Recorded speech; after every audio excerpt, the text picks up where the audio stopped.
Good evening, hello, welcome to the TriathlonDan YouTube channel. Welcome to my review of the Outlaw X, more specifically my performance at the Outlaw X Half Ironman Triathlon. Firstly, if you did Outlaw X, hats off to you, well done. I don't need to tell you about the cold water, the windy bike, the undulating run. It was a great day out, wasn't it? If it was easy, everybody would do it, so well done if you did it. Also, you absolute legends that watched these videos and shouted at me on course, that said hi over the weekend. It absolutely blew me away, and Liz as well. So it makes such a difference on the bike course, you know, going past somebody or being past somebody going, you know, go on Dan, on TriathlonDan.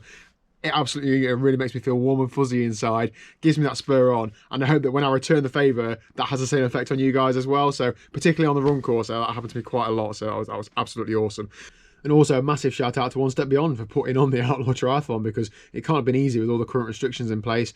I'm sure there's a lot of work gone off behind the scenes to actually make it happen, along with a lot of my colleagues at British Triathlon as well. I know a lot of work has gone into putting in, you know, creating the COVID secure guidelines. So, you know, as a competitor, thank you, because I've certainly really enjoyed it. The marshals were excellent. There were people in fancy dress. They were shouting, they were cheering, they were motivating, they were cracking jokes. It was absolutely top notch.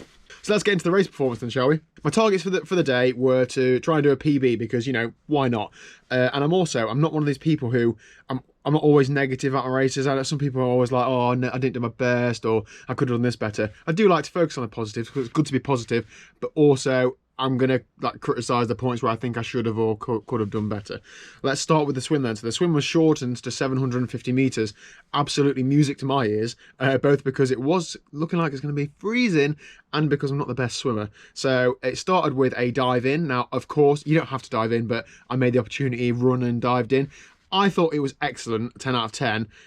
Friend and training partner Matt was a couple of people behind me, and he ranked it a 4 at best. So I think we'll go somewhere in the middle at 7. But I did a bit of I think scorpion dive is the best way to describe it. My legs nearly came over the back of me, and I felt like I had a bit of back pain in the swim because of it, but it soon went off, so that was okay. So I swam in, I've got all the splits and stuff.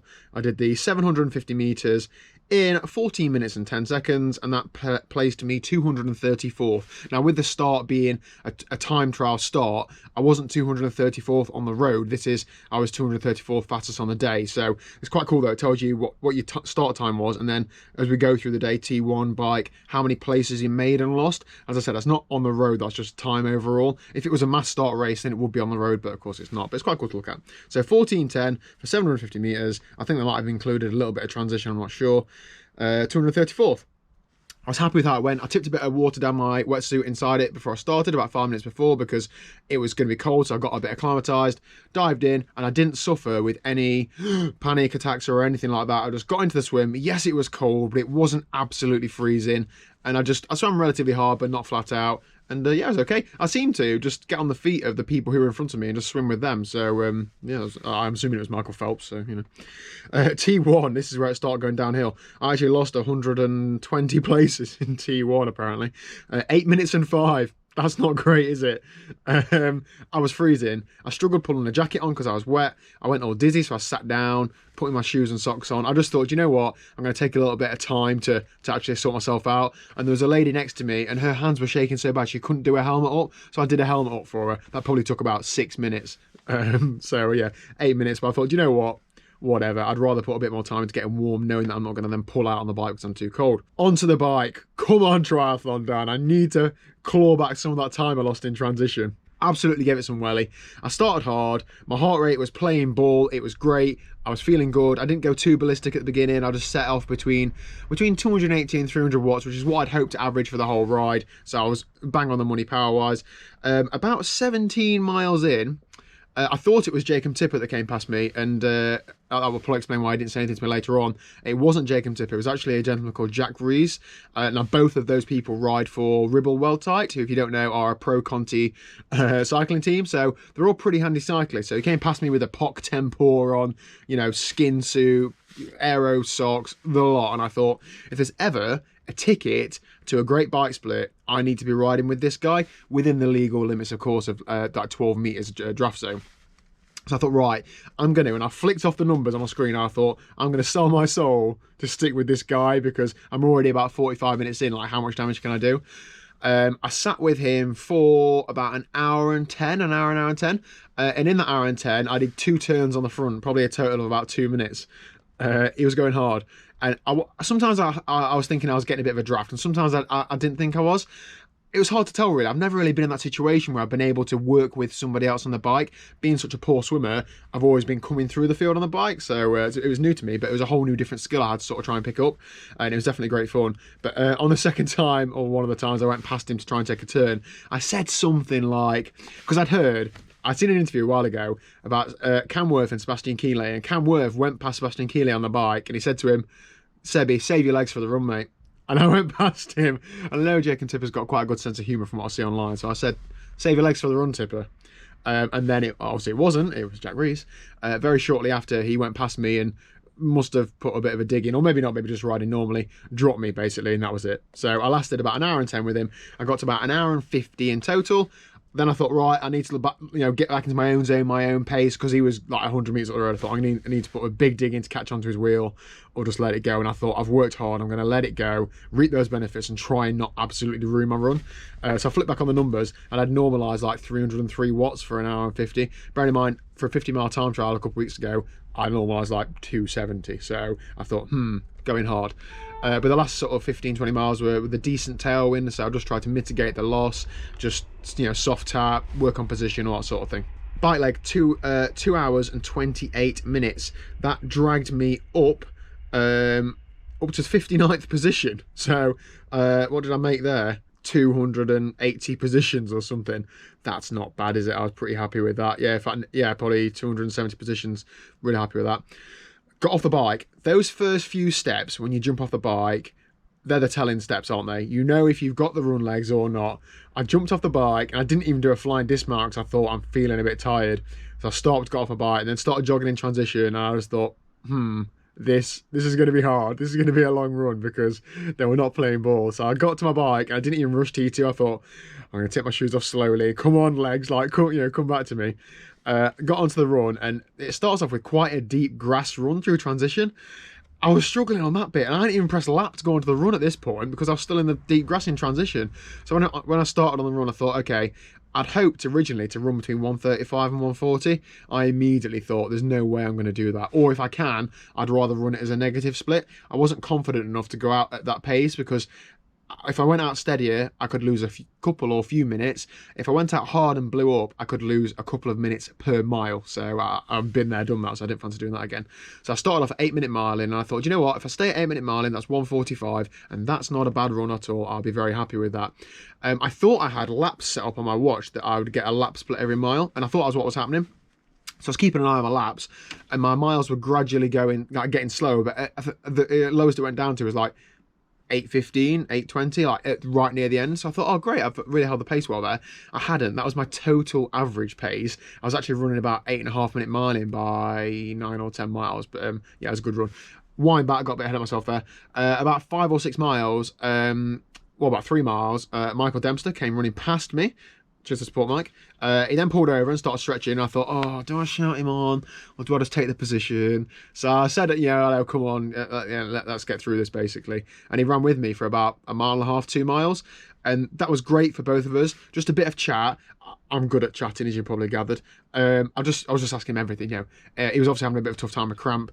How was the bike? How was the swim? Just talking about anything, just to take his mind off, and my mind off of what we were doing, and that worked really well. He then got a second win, which I was really glad about, and dropped me. And he also demoralised me because he was a lap ahead of me as well, which I didn't realise, so that was great. But no, well done to him for finishing it off and having a great result, actually. So about 6 miles in, I felt really empty. I'd taken on the run with me a bottle of Coke because I knew that's what always break the glass and want that on the run. I'd also taken an OTE gel that was a 40-gram gel, like a really thick one, and a high five gel. And I finished the Coke almost in one go, and I had the OTE gel because I thought, it's a waste of time me carrying this. It's doing me no good in the bottle or in the packet. I need to just get this down me. And I'm not kidding, within 5 minutes, I felt like a new man. I didn't go any quicker, I didn't get any quicker, but I just felt so much better. So that was it. Trudged through the run. I think I ran 148 for a dropped position down to 123rd. Just felt like everybody was passing me throughout, but so be it. Yeah, so I finished 123rd, 4 hours 41. That'll do, donkey, that'll do. Not a record-breaking day, not a bad day, just a good day. However, what a great day to be out doing a triathlon. We thought that we wouldn't be doing triathlons this year, or certainly I did, so what an opportunity. Oh, a little funny thing. I'd lost my Wahoo, my Bolt. I love riding with the map in front of me, and I couldn't find it the night before the race. Turned the garage upside down, house upside down, I couldn't find it. When I got in T1 and I tried to put my foot in my bike shoe, I found my Wahoo that was in my shoe that I'd stuck a load of talcum powder in. So I turned it on, got it out, it worked, used it, great. So yeah, that was it. I think I've mainly focused on the positives of the day. I'm going to just look at a bit of things that I could do better. Swimming, I need to work on my swimming full stop, but I'm not going to waste too much time talking about that. I know what I need to do, swim. Cycling, my TT position, I felt a lot better. Felt like I could hold it a lot better. I was happy with the ride, but there's so much work to do. Now, George Goodwin won the event and he rode 2:08, so I'm going to discount that. Bit of a freak of nature. You know, he is a professional. I need to have ambitious targets, but I need to be realistic that I'm not a professional. I'm probably never going to be able to ride with him at that sort of race. However, looking at these sort of like elite top-end age groupers, so Will Cowan, for example, hate to give him a bit more of an ego, but he rode 2:14 and he's shared with me what power he did, and it's not mental, but it is more than I put out. I need to be near that mark. I cannot drop. If I want to be competitive with these top-end age groupers, I can't be dropping 14 minutes on the bike, because I'm never going to claw it back in the swim or the run. I need to at least be with them or ahead of them on the bike. So 14 minutes to gain over a half Ironman. Job, crack on. In terms of split on the day, I had the 43rd fastest bike split on the day, which, do you know what? I'm pretty happy with that.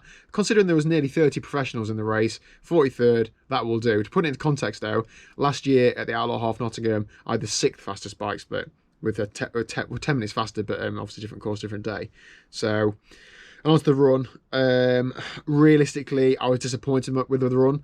However, I did bike hard, so I'm happy that I didn't absolutely crumble, but my running itself just needs work.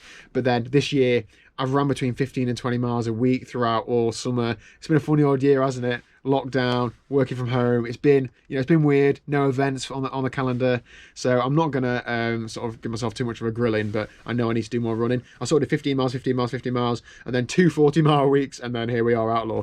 That's not really ideal prep, but I did what I could. So the winter for me is definitely going to be swimming and running, but then I also need to do some work on the bike. So I just need to really talk to my coach, James at Rideharder, and figure out how on earth I'm going to do that, because I really, really, really want to be competitive. I love the level I'm at now. I love racing with mid-pack age groupers. It's really good. I'm sure you guys can empathise with me. Obviously, I don't think many pros watch this channel. Tim, Don, maybe.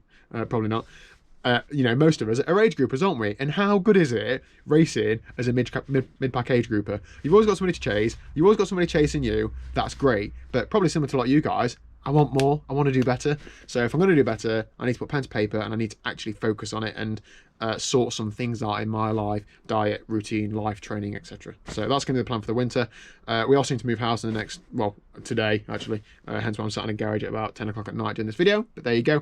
And hopefully that'll be the kickstart to me transform my triathlon. That's the plan. So thank you for listening to me ramble on. Hope you all had a good day as well. Let me know in the comments down below, any feedback on any of that, if you agree or disagree with any of that, and I will see you tomorrow at 4 PM.